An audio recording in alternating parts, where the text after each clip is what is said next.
सबसे पहले तो भारतीय जनता पार्टी के लोगों को जीत मिली है, उन्हें बधाई। और आशा करता हूं कि जो जनादेश दिल्ली की जनता ने उन्हें दिया है उसकी वो प्रतिपूर्ति करेंगे और वे सब आम आदमी पार्टी के लाखों करोड़ों कार्यकर्ता जो अन्ना आंदोलन से आए, जिनके बहुत ही निश्चल, निष्पाप और बड़े भारत की राजनीति को बदलने के सपने की हत्या एक निर्लज्ज, नीच, मित्रहंता, आत्ममुग्ध और चरित्रहीन व्यक्ति ने की, उसके प्रति तो क्या संवेदना। दिल्ली को उससे मुक्ति मिली और मैं ये जानता हूँ कि अब जो आम आदमी पार्टी में लोग बच गए थे सत्ता के लोभ में, लालच में, पदों के लिए, उस पैसे के चक्कर में, वे सब भी अब वापस जाएंगे, लौटेंगे, कुछ अपने व्यवसायों में लौटेंगे, कुछ पार्टियों में चले जाएंगे और पतन यहाँ से प्रारंभ हुआ है उन लोगों का।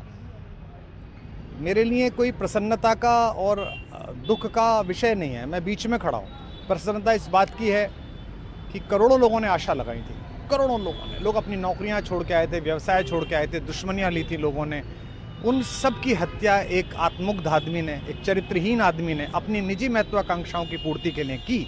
उसको दंड मिला, ईश्वरीय विधान से दंड मिला। प्रसन्नता इस बात की भी है कि न्याय हुआ। आज जब कहना नहीं चाहिए, लेकिन आज टीवी पर जब जंगपुरा का निर्णय आया और सामने दिखाई दिया कि मनीष हार गया, तो सदा तटस्थ रहने वाली और राजनीति से विरत रहने वाली मेरी पत्नी जो है, उसकी आंख में आंसू आ गए, वो रोने लगी। क्योंकि उसी से उसने कहा था कि अभी तो है ताकत, और उसने कहा था भैया ताकत सदा तो नहीं रहती। तो ये अहंकार आशा करता हूँ अगले लोग नहीं करेंगे, जो बाकी दल है वो नहीं करेंगे, इससे सबक लेंगे।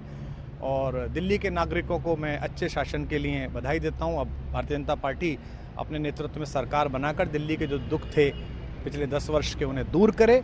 और आम आदमी पार्टी के समस्त कार्यकर्ताओं को कहता हूं कि आपने जिस किसी भी लोभ लालच में, सब कुछ जानते हुए एक ऐसे व्यक्ति के समर्थन में काम किया जिसने अपने मित्रों की पीठ में झुरा घोंपा, गुरु को धोखा दिया, अपने साथ कंधे से कंधा मिला के लड़ने वाली महिलाओं को अपने घर लाके पिटवाया, अपनी निजी सुख और साधन के लिए जनता का पैसा खर्च किया, अब उससे आशा लगानी छोड़ें, अब बाहर निकलें, अपना अपना जीवन देखें।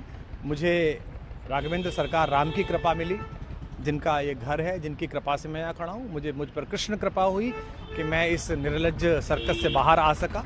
मैं उन सब से भी अच्छे भविष्य की कामना करता हूँ कि वो कोई गंदगी ना फैलाएं कहीं भी, वो लौट जाएं अपने शिविरों में। जिस तरह माधव को, कृष्ण को दूत देख कर भी भरी सभा में अट्टहास करने वाला दुर्योधन जो ये कहता था सुचिग्रम नैव दास्यामि बिना युद्धे न केशवः, बिना युद्ध के 5 गांव भी नहीं दूंगा, आज वो अपनी सीटों के लिए तरस रहा है। और मुझे पता है कि इस दुर्योधन का अंत भी टूटी हुई जंघा के साथ बड़ा ही दारुण होगा और भारतीय राजनीति एक कलंकित अध्याय के रूप में इस बौने दुर्योधन को और इसके दरबार के तमाम शकुनियों को याद करेगी। मैं उनकी मुक्ति की कामना करता हूं कि ईश्वर उन्हें इस दुख से बाहर निकाले और समस्त लोगों को बधाई देता हूं कि चलिए अंततः न्याय हुआ। सर, बात करें दिल्ली के चुनाव या यूपी के उपचुनाव मिर्जापुर को लेकर, चुनाव आयोग पर तमाम तरह के आरोप लगाए जा रहे हैं। अखिलेश यादव ने कल कहा कि वहाँ उपचुनाव में मिलकर, ये राजनीतिक विषय है, इस पर मैं राजनीतिक कार्यकर्ता नहीं हूँ, तो इस पर मेरी टिप्पणी शोभनीय नहीं है। वो आपस में सब जाने। लेकिन दिल्ली के चुनावों को लेकर एक मिश्रित प्रतिक्रिया है। दुख है कि अन्ना आंदोलन से एक ऊर्जा जो पैदा हुई थी, जिससे देश में एक सकारात्मक बदलाव हो सकता था, एक वैकल्पिक राजनीति हो सकती थी, उसकी हत्या एक अहंकारी आदमी ने, एक आत्ममुग्ध और असुरक्षित आदमी ने कर दी। मैं आशा करता हूं कभी ना कभी भारत में ऐसा सूर्योदय किसी न किसी दल में अवश्य होगा, जो भारत को जहां पहुंचना है वहां पहुंचाने का मार्ग प्रशस्त करेगा। बहुत धन्यवाद।